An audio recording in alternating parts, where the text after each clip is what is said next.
문재인 정부 시절 청와대가 통계청 직원들을 여러 차례 불러 소득주도 성장과 관련한 자료를 요구한 사안을 감사원이 조사 중인 걸로 확인됐습니다. 감사원은 전현직 통계청 직원들로부터 청와대의 과도한 개입으로 압박을 느꼈다는 취지의 진술을 확보한 걸로 전해졌습니다. 국민의힘이 성탄절과 석가탄신일도 대체 공휴일로 넣자고 정부에 공식 제안했습니다. 시행령을 바꾸면 가능한데 정부도 긍정적인 입장으로 알려졌습니다. 국내 한 연구소가 코로나 바이러스를 해외에서 몰래 들여와 인가받지 않은 시설에서 실험을 한 걸로 확인됐습니다. 문제를 제기한 연구원에겐 직장 내 괴롭힘을 했다는 의혹도 일고 있습니다. 시청자 여러분, JTBC 뉴스룸입니다. 문재인 정부의 통계 조작 의혹 보도부터 시작합니다. 이미 뉴스룸은 감사원이 통계에 대한 조작과 왜곡 정황들을 포착했다고 전해드린 바 있는데요. 저희 취재 결과 감사원이 전현직 통계청 직원들을 불러 조사해보니 당시 청와대의 과도한 개입으로 압박을 느꼈다는 취지의 진술도 나왔습니다. 감사원은 홍장표 전 경제수석을 비롯한 청와대 윗선에 대해서도 조사할 방침입니다. 강희연 기자의 단독 보도입니다. 지난 2018년 통계청 내부에선 청와대가 갑질한다는 불만이 터져나왔습니다. 청와대가 통계청 직원들이 여러 차례 불러서 소득주도 성장 정책과 관련한 통계 자료를 추가로 요구한 데 대한 문제 제기였습니다. 통상적이지는 않다고 봐야 되죠. 이것이 청와대의 갑질이 아니냐. JTBC 취재 결과 감사원은 실제 청와대가 압력을 행사했을 가능성을 염두에 두고 전현직 통계청 직원들을 불러 조사한 것으로 확인됐습니다. 이 과정에서 청와대의 과도한 개입으로 압박을 느꼈다는 취지의 진술도 나온 걸로 전해집니다. 전직 통계청 직원도 JTBC에 청와대의 거듭된 자료 요구에 직원들이 많이 힘들어했다며 통계청의 독립성이 훼손될까 우려됐다고 말했습니다. 앞서 황수경 전 통계청장도 감사원 소환 조사에 응하면서 청와대에 압박이 있었다는 취지로 진술한 걸로 알려졌습니다. 감사원은 또 당시 청와대 관계자들이 소득 고용 통계와 관련한 특정 내용을 통계청에 지시한 정황도 확보한 걸로 전해집니다. 감사원은 이런 진술과 정황들을 토대로 홍장표 전 경제수석 등 청와대 고위급 인사에 대해서도 조사할 방침입니다. JTBC 강연입니다. 감사원의 통계 조작 의혹 조사에 대해 문재인 정부 인사들은 적극적으로 방어하고 나섰습니다. 수치를 조작한 게 아니라 다른 통계 기법을 선택했을 뿐이라는 얘기입니다. 구혜진 기자입니다. 문재인 정부 청와대 출신 인사들은 감사원의 통계 조작 의혹 조사를 또 다른 정치 보복이라고 주장했습니다. 정치 보복 그 이상도 이하도 아니라고 생각을 합니다. 두 개의 다른 통계 기준에 대해서 어떤 것이 더 현실을 더 잘 반영할 것인가에 대한 문제인데 이런 부분들을 통계 조작으로 몰아가고 있다고. 여러 통계 기법 중 하나를 선택한 것일 뿐 조작은 아니란 겁니다. 같은 기간 서울 집값 상승폭을 정부가 11%, 민간 기관이 52%로 다르게 발표한 것을 놓고도 통계 기법의 차이라고 주장했습니다. 중위가격 변동률만 가지고 봤을 때는 이거는 통계로서 적정하지가 않다. 그래서 매매가격 지수 변동률을 봐야 된다는 게 통계학의 정설이에요. 그래서 그걸로 봤을 때 매매가격 지수 변동률이 11%다. 청와대 일자리 수석 비서관을 지낸 정태호 의원도 통계를 내는데 숫자를 바꾸는 것은 불가능하고 해서도 안 되는 일이라고 강하게 반박했습니다. 민주당은 감사원이 정치 탄압 선봉대 역할을 하고 있다면서도 당 차원의 대응 여부는 조사 결과를 더 지켜본 뒤 결정하겠다는 입장입니다. JTBC 구혜진입니다. 성탄절이 오는 일요일입니다. 주말과 겹치기 때문에 하루를 더 쉴 수가 없죠. 내년부터는 성탄절과 석가탄신일도 이렇게 주말과 겹치면 대체 공휴일로 넣자고 여당이 정부에 제안했습니다. 하예빈 기자입니다. 지난 2021년 7월 국회는 공휴일이 주말과 겹치면 대체 공휴일을 지정해 쉴 수 있도록 하는 법을 통과시켰습니다. 어떤 공휴일에 적용할지는 대통령령으로 정했습니다. 적용 대상에 3.1절과 광복절, 개천절, 한글날, 추석과 설 연휴, 어린이날과 현충일이 포함됐습니다. 하지만 석가탄신일과 크리스마스는 빠졌습니다. 국민의힘은 시행령을 고쳐 석가탄신일과 크리스마스도 대체 공휴일을 지정해 쉴 수 있도록 하자고 정부에 제안했습니다. 유통이나 여행 등 내수 진작 효과가 크다는 이유를 들었습니다. 정부도 긍정적으로 생각하고 있는 것으로 알고 있습니다. 국민들 휴식권이라든지 관광진흥이라든지 이 매출 이런 데 긍정적인 그런 자료들이 나왔기 때문에 내년의 석가탄신일은 5월 27일 토요일입니다. 국민의힘 제안대로 시행령이 고쳐지면 내년 석가탄신일부터 대체 공휴일을 지정할 수 있게 됩니다. 국민의힘은 인사혁신처와 고용노동부 등의 관련법 개정을 요청했다며 내년에 바로 시행될 수 있도록 조만간 정부가 검토할 예정이라고 설명했습니다. JTBC 하혜비입니다. 네, 내일 또 눈 소식이 있습니다. 새벽부터 아침까지 출근 시간대에 전국에 올 텐데요. 눈이 그치고 나면 기온이 다시 뚝 내려갈 거란 예보입니다. 박상욱 기자가 자세하게 전해드립니다. 눈은 새벽부터 오전 9시 사이 출근 시간대 많이 내립니다. 경기 북부, 강원 내륙과 산지엔 최고 15cm, 제주 산지엔 최고 10cm, 서울 등 그 밖의 수도권과 충청 중북부, 경북 북부 내륙엔 최고 8cm가 예상됩니다. 수도권과 강원도, 충북 북부와 경북 북부를 중심으로 시간당 3cm의 강한 눈이 예상돼 대설 예비특보도 내려졌습니다. 서울을 비롯한 수도권 지역을 중심으로도 대설특보가 발표될 가능성이 높으니 내일 출퇴근길 가급적 대중교통 이용을 당부드립니다. 눈은 대부분 내일 그치는데 충청과 호남, 제주엔 24일까지 이어집니다. 모레부턴 북쪽의 찬 공기가 다시 한반도를 뒤덮습니다. 중부지방을 중심으로 한파가 다시 시작되면서 한낮에도 영하권에 머뭅니다. 내린 눈이 얼어붙으면서 빙판길 사고 위험도 커질 것으로 보입니다. JTBC 박상욱입니다. 얼마 전 북한이 찍었다는 위성사진이 조악하다는 우리 전문가들의 평가가 많았었죠. 그러자 북한 김여정 노동당 부부장이 거친 막말로 이 평가를 반박했습니다. 말 같지도 않은 개 짖는 소리라는 말까지 했는데요. 이처럼 거친 표현 역시 내부 결속용이란 분석입니다. 정재윤 기자입니다. 북한이 공개한 서울과 인천 송도 지역 위성사진입니다. 전문가들은 분석 결과 사용하기 어려울 정도로 조악한 수준이라고 했습니다. 그러자 김여정 노동당 부부장이 즉각 발끈했습니다. 우리 정부나 전문가들을 향해 말 같지도 않은 소리란다며 거친 표현을 쏟아냈습니다. 위성 발사체나 장거리 미사일이나 사실상 같다는 주장에 대해선 위성을 그럼 로켓으로 쏘지 무슨 풍선으로 띄우냐며 비꼬았습니다. 김여정 부부장은 또 누가 해상도 낮은 사진인 걸 알고도 혹평받으려고 그대로 공개하겠느냐며 추가 자료가 있지만 선별해 공개했음을 시사했습니다.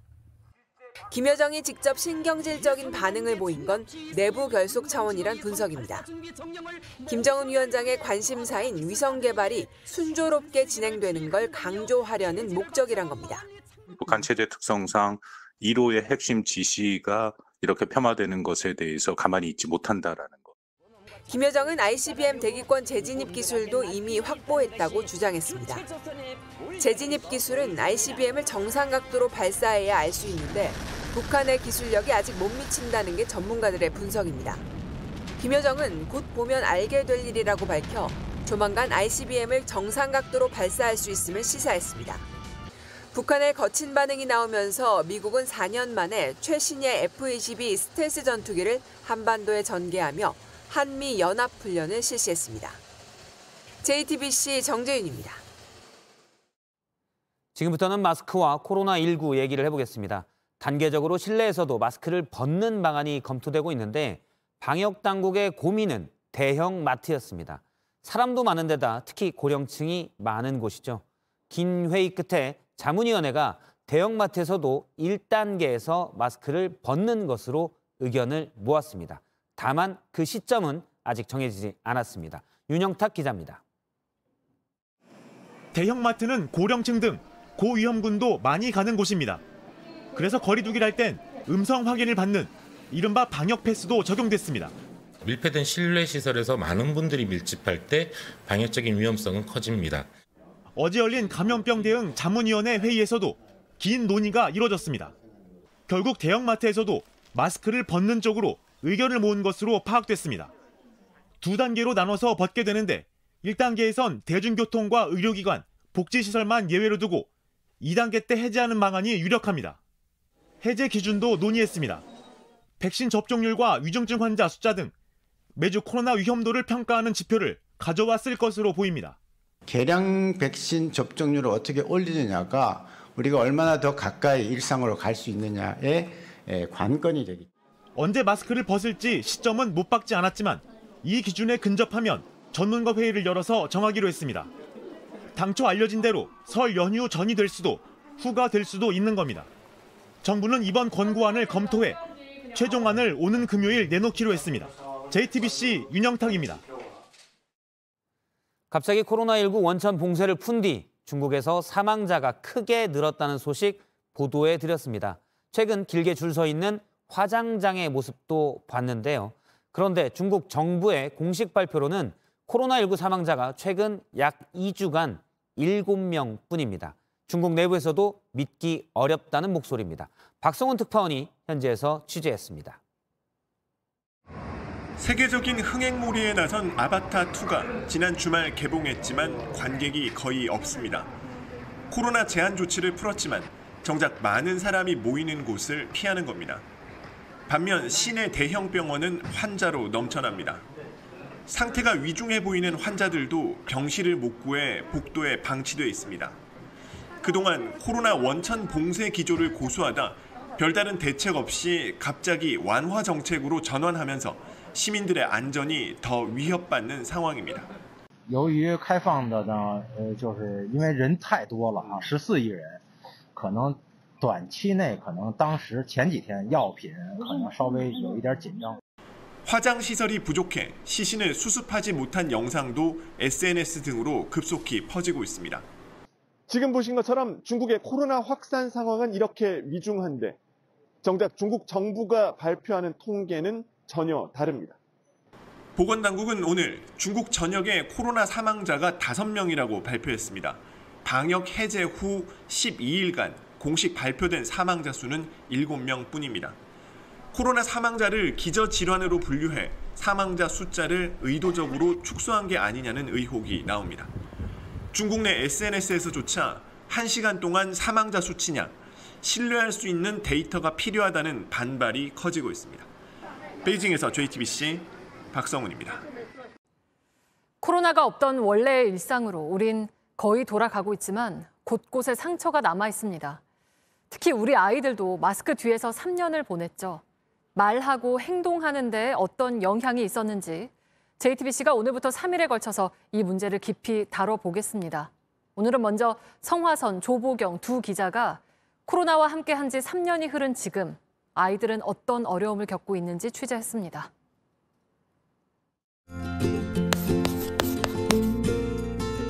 수영장에 갔는데 마스크를 쓰고 해야 돼서 잠수할 때마다 물을 계속 먹어가지고 리코더 그런 거 있잖아요. 침이 막 여기 고이고 막 치잖아요. 그래가지고 못했어요.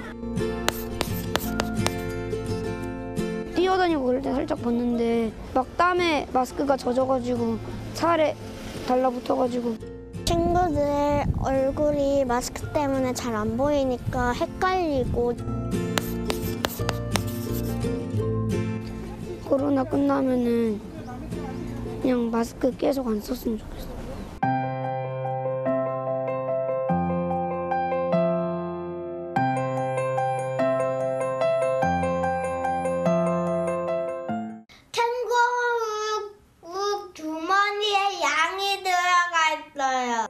입학을 앞둔 7살 이모군은 2달 넘게 언어 치료를 받고 있습니다. 사자. 잘하네. 저번 시간에 배운 거 아주 잘하고 있어요. 사과. 사과. 또래들이랑 이렇게 막 놀면서 지내는 게 언어 발달에 많은 도움이 되는데 그런 기회가 많이 줄어들었고. 언어만 문제가 아닙니다. 좀 물건을 뺏거나 미치거나 좀 자신감이 좀 떨어지고 자기 생각을 전달하는 데 있어서 아이가 좀 소극적인 것 같아요. 아이들은 겨우 교실로 돌아왔지만 예전과는 다릅니다. 대근육 운동을 발달할 수 있는 그 시기를 놓쳤잖아요. 똑바로 앉아있지 못한 아이들이 많아졌어요. 그래서 정말 그때 3월에는 깜짝 놀랐어요. 교실 돌아다니고 애들이랑 막 장난치고 발차기를 하고 이러는 아이들이 그러니까 한두 명이 아니라 대다수인 상황을 시간이 지나도 함께하는 놀이는 쉽지 않습니다.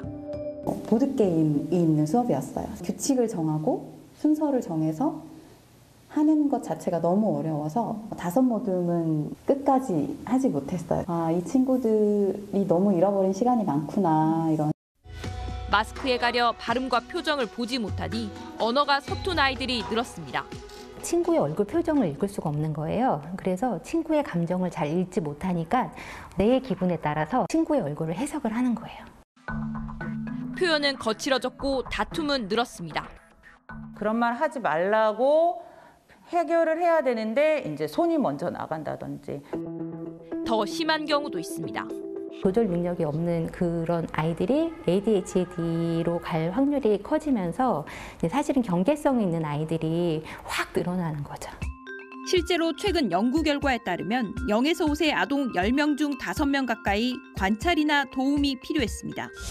JTBC가 교총과 함께 선생님들에게 코로나19 이후 아이들의 변화를 물어봤습니다. 그 설문조사 결과를 조보경 기자가 전해드립니다. 유치원과 초등학교 선생님 701명이 응답했습니다. 먼저 약 80%가 아이들의 언어 발달이 지연됐다고 느낀다고 답했습니다. 사회성과 학습 능력은 어떨까요? 떨어졌다고 답한 선생님이 훨씬 더 많았는데요. 두 문항 모두 그렇다고 한 비율이 85%를 넘었습니다. 선생님들은 이렇게 언어 발달을 늦추는 가장 큰 원인으로 마스크를 꼽았습니다. 이러다 보니 적어도 교실에서는 마스크를 벗어야 한다는 의견이 절반을 넘겼습니다.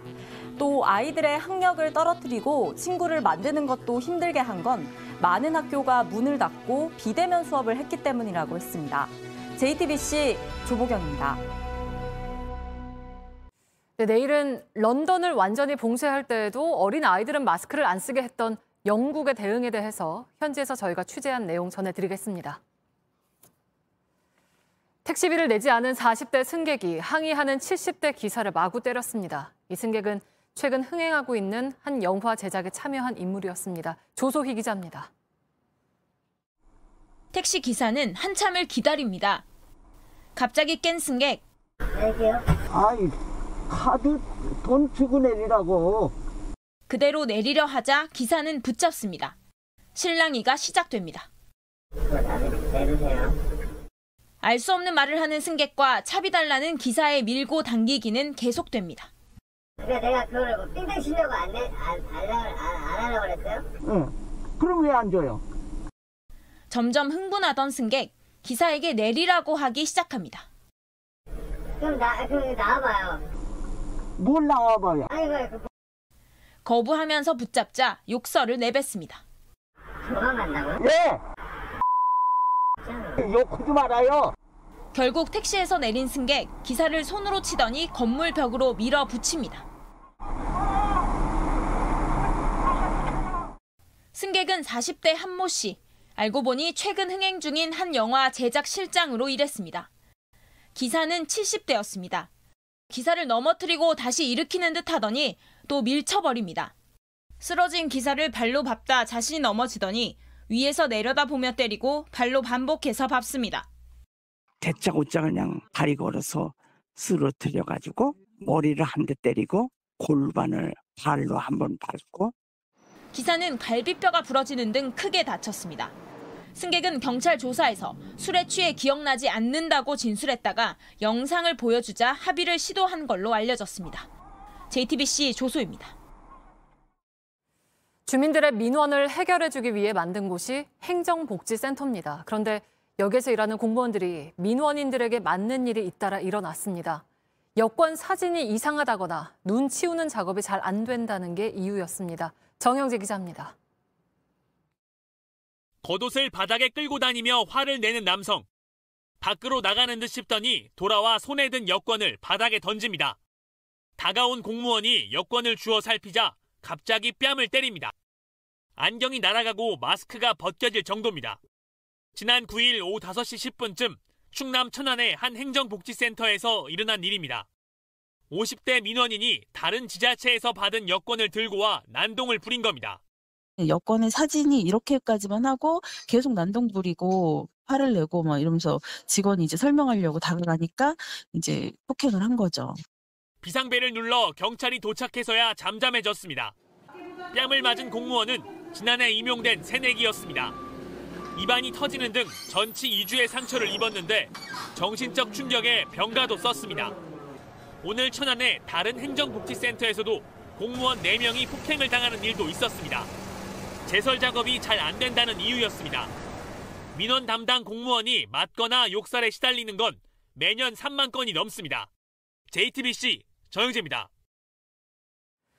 재개발 구역에 있는 교회 건물을 비워주고 500억 원의 보상금을 받기로 했던 정광훈 목사가 있는 사랑제일교회가 석 달째 꿈쩍도 안 하고 있습니다. 조합원들은 막대한 손해를 무릅써야 할 처지입니다. 이선화 기자입니다. 장위 19역 재개발 조합이 최근 사랑제일교회 측에 보낸 공문입니다.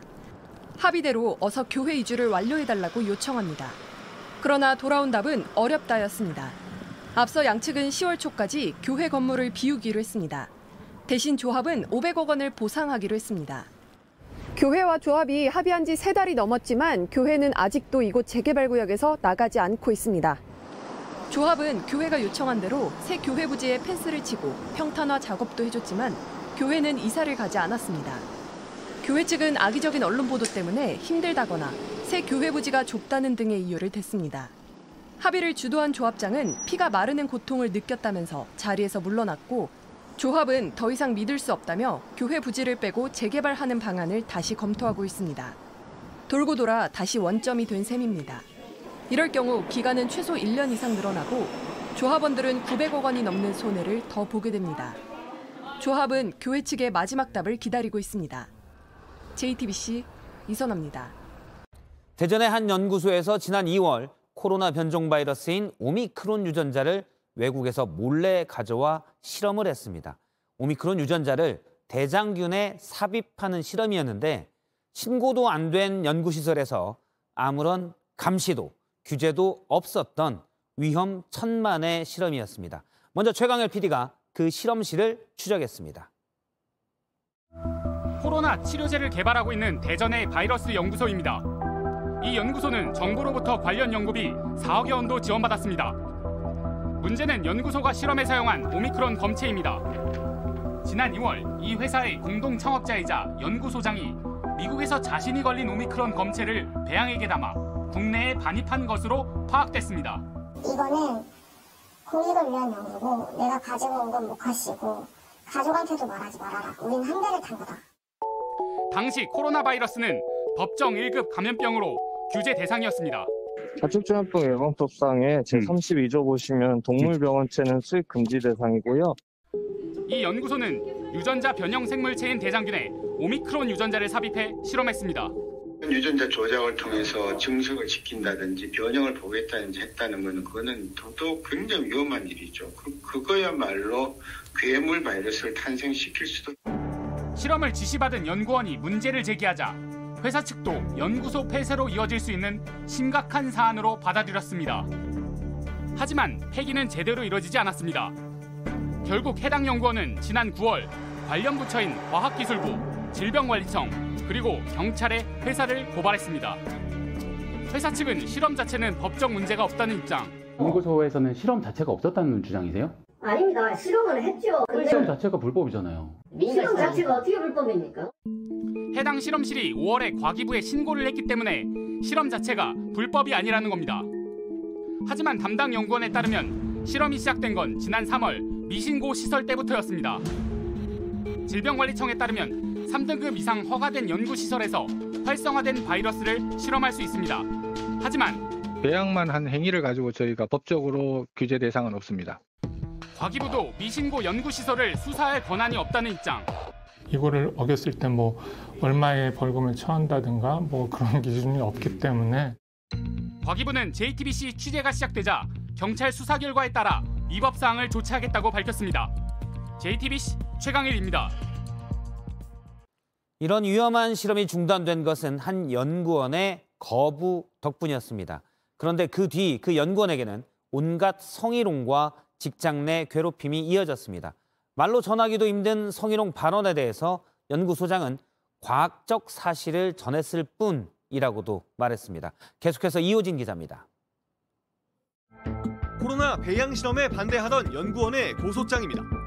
불법 연구를 거부하자 성희롱과 직장 내 괴롭힘이 시작됐다고 주장합니다.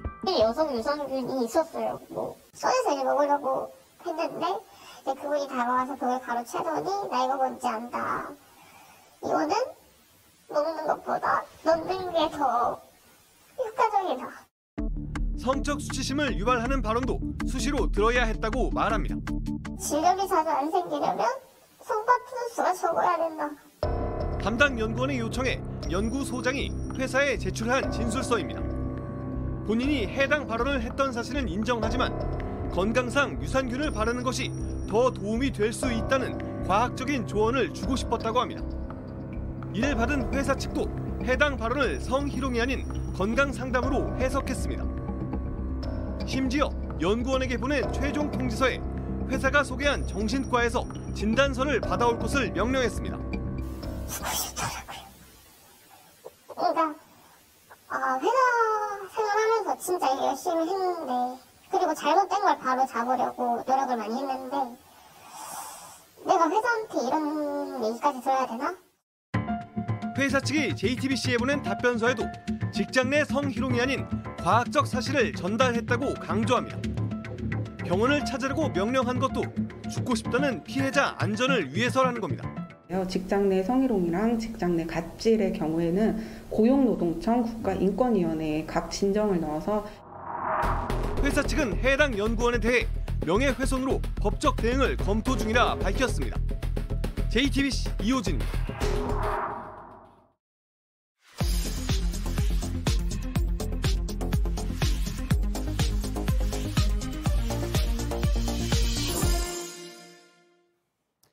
예, 여의도 서초동입니다. 오늘은 여의도 소식을 집중적으로 알아봅니다. 정치부의 신혜원 기자가 스튜디오에 나왔습니다. 안녕하세요. 네. 예, 이태원 참사 국정조사가 우여곡절 끝에 시작했는데 일부 정치인들의 이 참사에 대한 부적절한 발언들이 계속되고 있습니다. 국민의힘 김상훈 의원이죠. 이 발언이 논란이 된다고요? 구체적으로 어떤 겁니까? 네, 참사 영업이라는 말입니다. 국민의힘 지도부죠. 김상훈 비대위원이 어제 한 이야기인데요. 들어보시죠. 지난 세월호 사태에서 우리는 국가적 참사가 발생했을 때 이를 숙주로 삼아 기생하는 참사 영업상이 활개치는 비극을 똑똑히 보았습니다. 이들은 참사가 생업입니다. 이태원 참사가 자칫 참사 영업상의 새로운 무대가 되는 건 아닌지 참으로 어렵습니다. 네, 얼마 전에 김민하 시의원이 이제 시체팔이 족속들이라는 막말을 했었는데 예. 이번에는 당 지도부에서 논란의 표현이 나온 겁니다. 참사와 영업이란 말이 과연 합쳐질 수 있는지 구체적으로 어떤 의미로 쓴 겁니까, 김 의원은? 김 의원은 유가족 협의체의 활동은 존중한다. 예. 그런데 시민 대책위에 포함되어 있는 일부 단체들은 소위 다른 목적이 있다. 참사를 영업 무대로 삼고 있다는 주장인데요. 예. 그런데 시민 대책위에는 그러니까 진상 규명을 위한 재난 관련 전문가 단체들도 포함이 되어 있습니다. 그래서 유가족들은 이 단체 일부 단체를 핑계로 조사를 좀 방해하려는 거 아니냐, 부적절한 발언이라고 비판하고 있습니다. 참사라는 말과 영업이라는 말을 섞을 거라고는 사실 쉽게 상상이 잘 안 되는군요. 정말 도와주지 못할 망정 상처라도 안 줬으면 좋겠다. 이런 마음이 듭니다. 오늘 유가족들이 국회를 방문했죠. 네, 국민의힘과 일종의 간담회를 가졌는데요. 상당히 침통한 분위기였고 예. 유족들이 오열을 하기도 했습니다. 보면서 이야기 이어가겠습니다. 어떻게 그런 말을 하십니까? 예! 당신들이 사람이면 그런 걸 보고 가만히 있을 수 없어요. 이거는 다른 의원님들 주둥이 다 좀 시켜주십시오. 그게 입입니까? 주둥이지? 네, 상처 주는 말 자제해달라. 예. 주둥이냐 그게 입이냐 주둥이냐 이런 좀 표현도 있었고 더 이상 윤 대통령의 사과도 필요 없다라는 예. 말도 있었습니다. 그게 그러면서 입입니까? 네. 이게 유가족의 표현이었군요. 그렇습니다. 그러면서 이제 국민의힘에게 국정조사 복귀를 호소했는데 그 영향인지 국민의힘이 내일부터 국정조사에 복귀하겠다고 선언을 했습니다. 예, 정말 말조심들을 좀 해야 될 것 같고요. 민주당의 한 의원도 참사 당일에 행적 때문에 논란이 되고 있죠. 의사 출신인 신현영 의원이죠. 구체적으로 어떤 점입니까? 네, 신현영 의원 이제 국정조사 특위위원이기도 했고 예. 또 닥터카를 탄 의원이기도 했습니다. 이 참사 당일에 경기도의 명지병원에서 재난의료지원팀 DMET을 출동시켰습니다. 명지병원은 과거에 신 의원이 네. 의사로 있을 때 있었던 병원이죠? 네, 지금은 의원이 돼서 휴직 중인 상태인데요. 이 이태원 그 당시에 닥터카가 이태원 현장으로 직행을 하지 않고 신 의원의 자택에 있는 서울 염리동의 한 아파트 단지 인근에서 신 의원 부부를 태웠습니다. 예. 결국에 비슷한 거리에 있던 다른 병원의 닥터카들보다 이태원 현장에 한 20-30분 정도 늦게 도착을 했고요. 보시는 것처럼 신 의원이 본인의 페이스북에 당일 현장에서 찍은 사진들도 본인이 올렸습니다. 의사인데 이제 저렇게 현장에 있었다. 네. 이거를 이제 소셜미디어에 올린 거라는 거예요. 그렇습니다.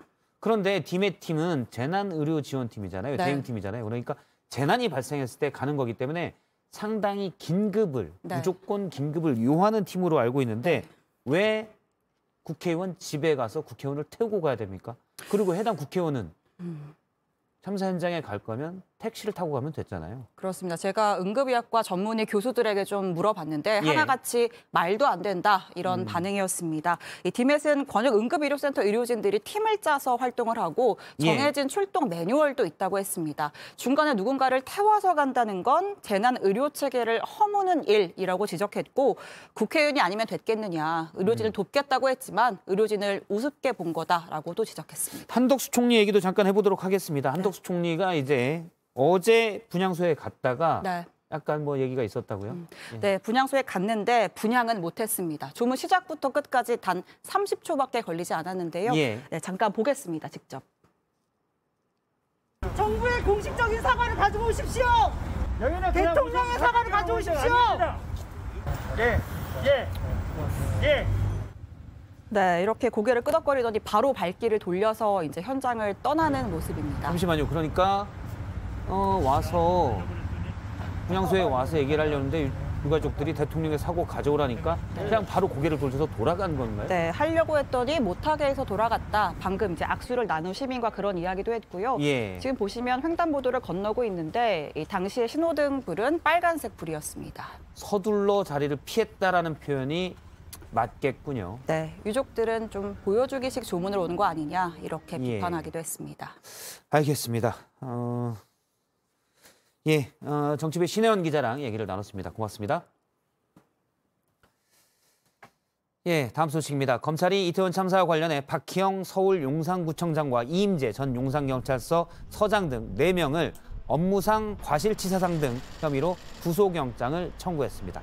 앞서 법원은 이임재 전 용산서장의 구속영장을 한 차례 기각했는데 경찰 특수본이 2주간 보강 수사를 한 뒤 영장을 다시 신청했습니다. 어제 오후 한 60대 남성이 횡단보도를 건너던 여성에게 흉기를 휘두른 일이 벌어졌습니다.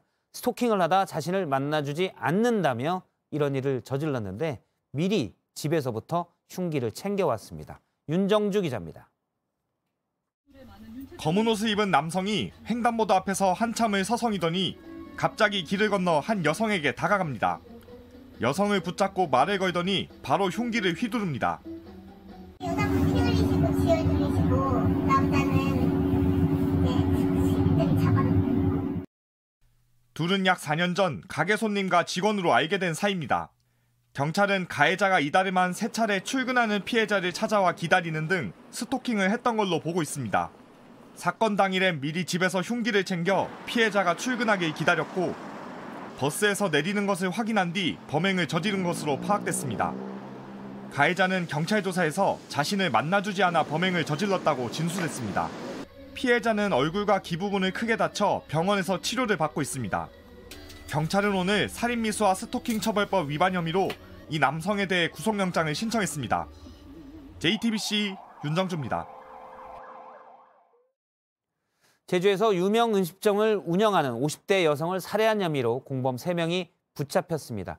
공범 1명이 집 비밀번호를 알려주자 다른 공범이 미리 집에 숨어 있다가 범행을 저질렀습니다. 제주에서 최충일 기자입니다. 회색 점퍼를 입고 모자를 눌러 쓴 남성이 경찰 호송차에서 내립니다. 살인 혐의 인정하십니까? 네. 네. 살해하셨습니까? 생각이 좀 불편합니다. 김 씨는 16일 오후 제주에서 유명 음식점을 운영하는 50대 여성을 살해한 혐의를 받고 있습니다. 김 씨의 부인과 또 다른 공범 한 명도 붙잡혀 조사를 받고 있습니다. 경찰은 이들 3명이 치밀하게 범행을 계획한 것으로 보고 있습니다.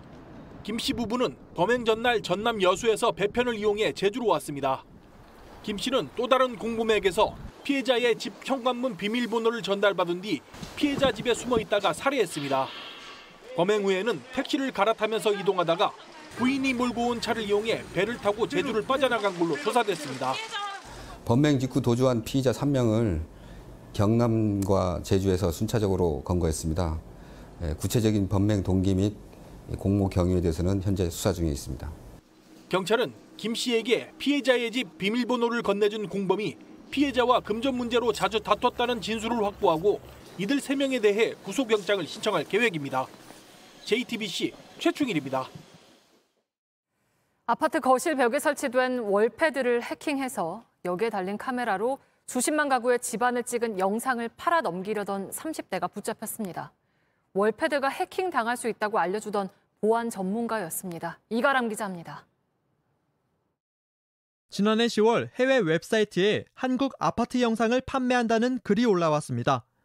월패드를 해킹했다면서 집 내부의 모습이 담긴 영상과 사진도 첨부했습니다. 최근 경찰에 붙잡힌 범인은 30대 남성 이모 씨입니다. 지난해 8월부터 석 달간 전국 630여 개 아파트 단지의 서버를 해킹했습니다. 피해 세대만 40만 가구가 넘습니다. 다만 경찰은 실제 판매로 이어진 정황은 없는 것으로 보고 있습니다. 대부분의 아파트는 하나의 인터넷망으로 연결돼 있어서 이 씨는 중앙관리 서버 하나만 뚫어도 모든 가구의 영상에 접근할 수 있었습니다. 대학에서 정보보호학을 전공한 이 씨는 아파트 보안 체계의 약점을 잘 알고 있었던 것으로 보입니다. 과거 언론에서 아파트 중앙관리 서버와 월패드의 해킹 관련 취약점을 설명한 적이 있는 보안 전문가입니다. 정부는 올해 전국 실태 조사를 벌이고 새 아파트에선 세대 간 망을 분리하도록 하는 등 대책을 내놨습니다. 그러니까 한 집은 해킹을 할 수가 있지만 그 망에 한번 들어가가지고 지금처럼 여러 아파트를 해킹하는 건 어렵도록 그렇게 하는. 하지만 새 아파트가 아니라 이미 지어진 집은 망분리 대책이 적용되지 않습니다. 전문가들은 개개인의 보안 노력도 필요하다고 말합니다. 비밀번호를 복잡하게 설정해두고 정기적으로 바꿔야 할 뿐 아니라 카메라 렌즈는 가급적 막아두는 게 좋다는 겁니다. JTBC 이가람입니다. 살아있는 몸속 세포를 볼 수 있는 3차원 현미경부터 또 치매를 조기에 진단하는 인공지능 시스템까지 혁신 기술을 개발한 벤처 기업들이 한자리에 모였습니다. 미국 MIT와 하버드대도 인정한 기술도 있었는데 김도훈 기자가 소개합니다. 화면에 살아 움직이는 암세포가 보입니다. 별도의 처리 과정 없이 세포를 3차원으로 보면서 실시간으로 분석할 수 있는 현미경입니다. 빠르고 정확한 진단을 가능하게 만든 겁니다. 3차원 홀로그래픽 기술과 AI를 이용해서 화면과 같은 영상을 찍을 수가 있습니다. 암세포들이고요. 전혀 전처리를 안 하고도 이렇게 세포의 내부를 볼 수 있습니다. MIT와 존스홉킨스 의과대학, 하버드 의대 등에서도 이 장비를 쓰고 있습니다. 오늘 서울대와 카이스트 중앙홀딩스가 공동 주최한 혁신 창업국가 대한민국 국제 심포지엄에선 이처럼 미래 기술을 개발한 기업 6곳이 대한민국 혁신 창업상을 받았습니다. 인공지능으로 고령화로 늘어나는 퇴행성 뇌질환과 치매를 초기에 진단할 수 있는 기술도 있습니다. 우리가 캔서라든지 치매라든지 다양한 질환들을 진단할 수 있는 그런 기술입니다. 피부의 체온을 빠르게 낮춰서 마취 시간을 획기적으로 줄여주는 새로운 기술도 상을 받았습니다. 인공지능, 빅데이터, 바이오 헬스케어, 핀테크 등으로 대표되는 혁신 분야의 창업은 우리에게 있어 위기에 봉착한 경제 전반의 구조 전환을 가능케 하는 좋은 선택지라고 생각됩니다. JTBC 김도훈입니다. 네, 기상센터 연결합니다. 자, 이재승 기자. 겨울철 별미죠. 군고구마나 어묵 즐겨 찾는 분들 계실 텐데 열량이 굉장히 높다고요? 네, 이 다이어트가 필요한 계절은 여름이 아니라 겨울일 수 있습니다. 춥기 때문에 활동이 줄어드는 데다 연말 모임으로 과식할 수 있기 때문인데요. 여기에다 겨울철 간식거리 열량 또한 만만치 않습니다. 고구마는 굽게 되면 수분은 빠져나가고 당 성분은 증가해서 열량이 더 높아집니다. 중간 크기의 고구마 한 개의 열량은 약 190kcal이고요. 자, 그리고 어묵 한 꼬치 열량은 140kcal로 무심코 어묵 몇 꼬치를 집으면 500kcal는 쉽게 먹게 됩니다.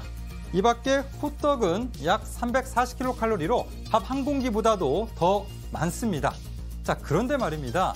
맛있는 겨울 간식을 아예 안 먹을 수는 없죠. 이런 말이 있습니다. 맛있게 먹으면 뭐다? 0칼로리라는 명언도 있습니다. 저도 오늘 점심에 어묵을 맛있게 먹었는데요. 그래서 먹을 땐 즐겁게 드시고 또 먹은 만큼 부지런히 움직여서 열량을 소모하면 되지 않을까 싶습니다. 네, 근데 사실 겨울 간식하면 붕어빵을 뺄 수가 없는데 붕어빵은 어떻습니까? 네, 이 붕어빵도 참 맛있죠. 뭐 3개 정도 먹으면 300kcal, 밥 한 공기 열량인데 괜찮죠? 맛있게 먹으면 건강에도 좋은 거죠. 네, 알겠습니다. 자세한 내일 날씨 전해주시죠. 네, 내일 자세한 날씨 전해드리겠습니다. 키워드부터 보시면요. 내일 아침에 중부지방 중심으로 많은 눈이 예상돼서 걱정입니다. 그리고 모레 목요일부터는 다시 크게 추워지겠습니다. 예상 적설량부터 자세히 살펴보겠습니다. 자, 보시면 경기 북동부와 강원 내륙 쪽으로는 내일 하루 최고 15cm의 폭설이 쏟아지고, 자, 서울과 그 밖의 수도권, 또 충북과 경북 북부 쪽에도 최고 8cm의 많은 눈이 내릴 것으로 보입니다. 정오 날씨 보겠습니다. 내일 눈은 주로 출근길에 쏟아질 것으로 보입니다. 이후에는 기온이 오르면서 진눈깨비나 비의 형태로 내리겠습니다. 내일 아침 기온은 서울 영하 1도 등 영하권을 보이는 곳이 많겠지만 오늘보다는 10도가량 높겠습니다. 낮 기온은 서울 4도, 전주와 대구 6도 등으로 오늘과 비슷하겠습니다. 네, 모레 목요일부터는 강추위가 찾아오면서 이 강추위는 주말까지 이어질 것으로 보이고요. 또 같은 기간 서해안을 중심으로 눈이 내리겠는데 크리스마스 이브 날은 전라도와 제주도를 중심으로 눈이 예상됩니다. 지금까지 기상센터였습니다. 오늘 준비한 뉴스룸은 여기까지입니다. 시청해주신 여러분 고맙습니다.